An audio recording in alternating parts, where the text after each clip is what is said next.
This is your weekly astrology for the week starting the 28th of September, and I'm in blustery Cornwall.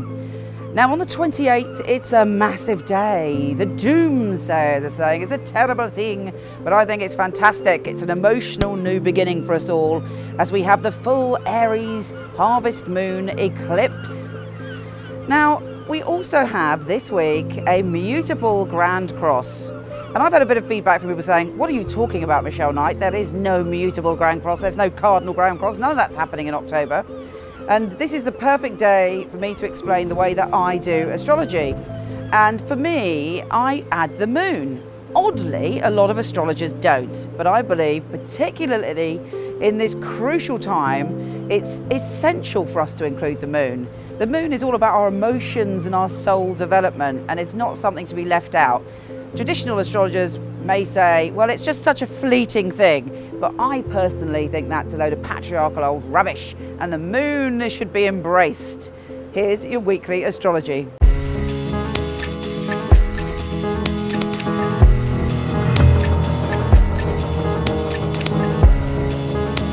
Pisces, my lovely Pisces, the full eclipsed moon is poking you in the financial area. But fear not, because it is, after all, the harvest moon. If you've put your energy out there to draw something to you financially and you've done what you've got to do, there could actually be a psychic revelation or even a literal change of positive fortune. It doesn't have to be negative just because it's an eclipse.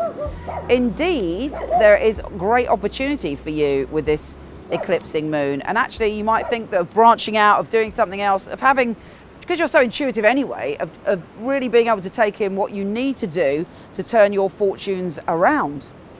And let's say you've got loads of money and you're not worried about your finance. It's about investing in your emotional future. What makes you happy other than money? Now, the other thing that's going on this week is a mutable Grand Cross, which passes energetically quite quickly, but can stir things up and bring about a kind of sense of conflict.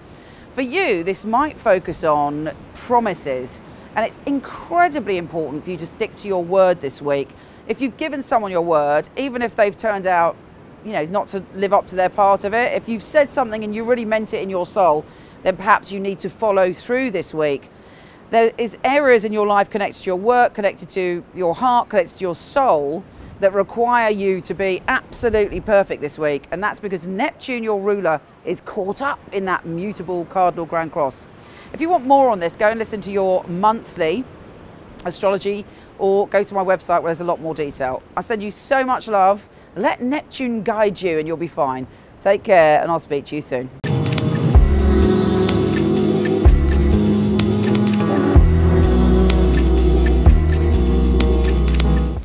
I hope you enjoyed this month's astrology. I have to say, it's such an important month that I highly recommend you going to horoscope.co.uk, where I've got full written details about what's going on.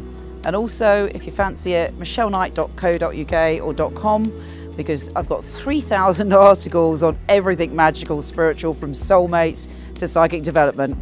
Take care, have a wonderful month, and I'll speak to you soon.